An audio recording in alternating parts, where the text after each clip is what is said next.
আপনারা কি আমাকে বিয়ে দিতে চান নাকি চান না? আচ্ছা চাই হ্যাঁ, কতজন হাত নাকি তুলো না? আমি এটা বিশ্বাস করি জানেন, আমি যদি আমার ভাইয়ের সাথেও ছবি দেই সেখানেও গালি খাই। সো আমাকে কোনো পুরুষের সাথেই মানুষ দেখতে চায় না, আমাকে সিঙ্গেল দেখতে চায়, আমার বাচ্চাদের সাথে দেখতে চায়। এইটা কোন আনন্দ আমি এটা জানি না। এই কোন আনন্দ ভাই? তাইলে ভাই আমি জানি না, আমি কিচ্ছু জানি না। আর্জেন্টিনা বিশ্বকাপ না পাওয়ার পরে আপনার মানে মন তো অবশ্যই খারাপ হয়েছে, কি করেছিলেন আসলে? সবসময় তো আপনাকে পাই না আসলে, আমরা এই জন্য জানতে চাই। ভাই রিক্স থেকেই তো আমি বলছি আমি বিয়ে করবো। ছেলে বড় হলে বিয়ে দেবে।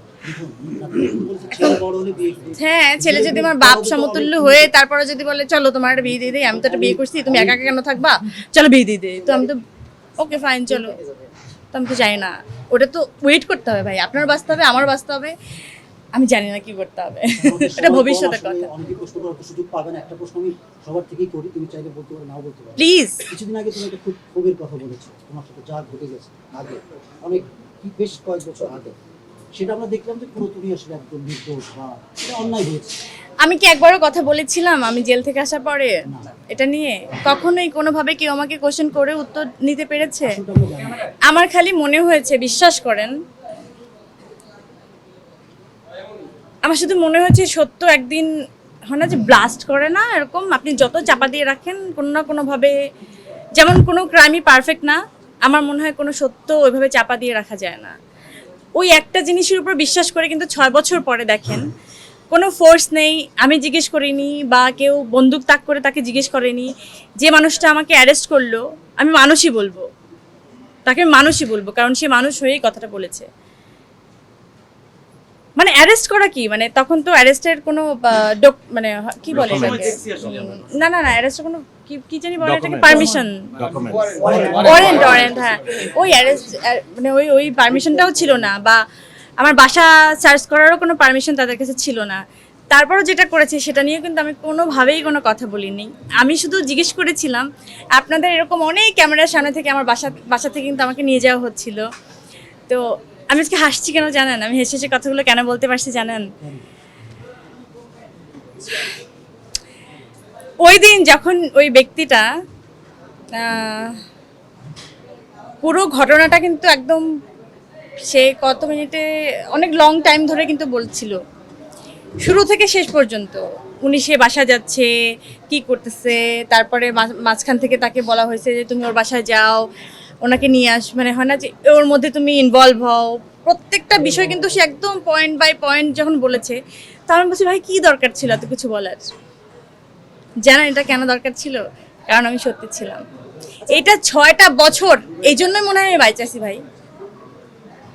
খালি ধৈর্যটা ধরতে হয়, আর আমি ধৈর্য ধরছি ভাই, তোমার ধৈর্যের আসলে অনেক, ধৈর্যটাই আসলে সত্যি আমি অনেক ধৈর্যশীল। আমি একটা জায়গাতে আমি অনেক প্রমাণ পাইছি যে আমি আসলে এই জায়গাটায় কখনোই কথা বলি নাই, অ্যান্ড এটা আমার সাথে কিভাবে ঘটছে আপনার সবার চোখের সামনে ঘটছে, অ্যান্ড সবার চোখের সামনে এটা প্রমাণিত হয়ে গেছে। আমি যে কি পরিমাণ হ্যাপি, অ্যান্ড কি পরিমাণ আমার মনে হয়েছে যে আমার 2টা পাখা হয়েছে, আমি অনেক রিলিফ হয়ে গেছি। আমার মনে হয় গাত থেকে সমস্ত বোঝা নেমে গেছে। আমার গুজবাম হচ্ছে। আপনারা বুঝবেন না, যদি আপনার সাথে হয়ে যায় তাহলে আপনি বুঝবেন যে কি হচ্ছিল আপনার সাথে। সেই দিন যেদিন আপনাকে অ্যারেস্ট করে সেদিন সবার আগে আমি বনানি দিয়েছিলাম যে আপনি তাড়াতাড়ি করে আপনার লাইফ থেকে যেতে পারছিলাম। আমি একটা জিনিস খেয়াল করছিলাম যে বাইরে এত পরিমাণ মানুষ ছিল যে আমার নিজের কাছে আতঙ্ক লাগছিল। আমি যে ফোনটা বের করবো, একটা ছবি তুলবো, সেই সাহসটা পাচ্ছিলাম না। এমনকি যখন প্রথম ফোনটা বের করে আমার ফোনটাও কেড়ে নেওয়া হয়। তো বাসার ভিতরে পরিস্থিতিটা কেমন ছিল ওই দিনে?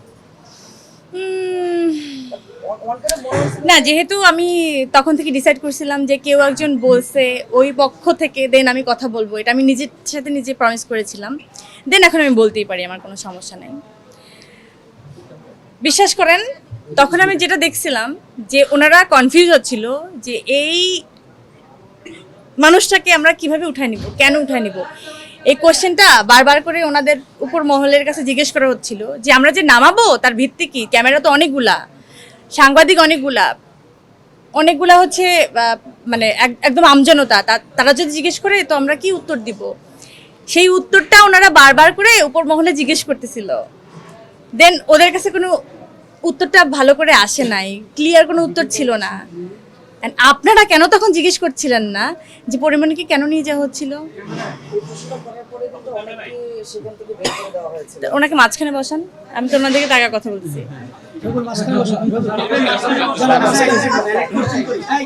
যে কোশ্চেন করবেন তার মাঝখানে বসা উচিত, জানেন। সমস্যা নেই, এখানে নেই। মানে আপনার ওই সময় তো একটা মামলা হয়েছিল, এই মামলাটা মনে হয় এখন পর্যন্ত শেষ হয়নি। হ্যাঁ, মামলাটা কোনো ব্যক্তি দেয় নাই। তারা বলছিল যে আমি নাকি বিভিন্ন মানুষকে ডিস্টার্ব করি, ব্ল্যাকমেইল সামথিং, নানা ধরনের জিনিসপত্র বলছিল। যেহেতু ঘটনাটা মিথ্যা প্রমাণ তো হয়েছে, এখন কি আপনি চান কি রাষ্ট্রের কাছে যে মামলাটা আসলে একটু ডিসমিস হয়ে যাক? বা আমি জানি না, এখন পর্যন্ত আমি রাষ্ট্রকে ফোর্স করি নাই বা আমি আহাজারি করে বলি নাই যে এই দেখেন এই মানুষটা এভাবে বলছে, এখন আমাকে ছেড়ে দেন। আমি এভাবে বলবো না। আমি আইনের উপরে বিশ্বাসী। যতদিন টাইম লাগে, যেভাবে লাগে, যত বছর ধরে আজিরা দিতে হয় ভাই তত বছর ধরে দিব।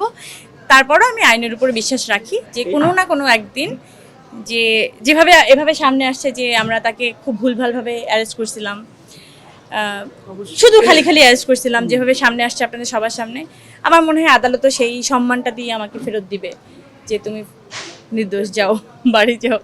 ওকে, অনেক রাত হয়েছে, আমরা তাকে বেশি না জানাই। লাস্টে খালি একটা কথা বলবো, এই যে শিল্পীদের কিছু হলি গ্রেপ্তার, অমুক তমুক, এইটা আসলে শেষ করে শিল্পীদের নিরাপত্তা কোথায়? আর সবার প্রতি তোমার যে ভালোবাসা, এই ভালোবাসার প্রতিদান সামনে কাজ দিবা, কিভাবে দিবা, এটা সবাই শেষ করে। কোনটার উত্তর দিব আগে? 2-3টা কথা বললো না ভাই। শিল্পীদের নিরাপত্তা, শিল্পীদের নিরাপত্তা না, আমার মনে হয় বাংলাদেশের প্রত্যেকটা নাগরিকেরই নিরাপত্তাটা ইনশিওর করা দরকার। সেখানে শিল্পী হোক, কে রিকশালা হোক, যে কোনো পেশার হতে পারে। আমার মনে হয় মানুষের নিরাপত্তাটা খুব জরুরি। দ্যাটস ইট, আমার কাছে এইটুকুই চাওয়ার থাকবে। আর আমরা হেনস্থা থেকে রেহাই পেতে চাই, মুক্তি পেতে চাই, এটুকু আসলে আমার সর্বোচ্চ চাওয়া।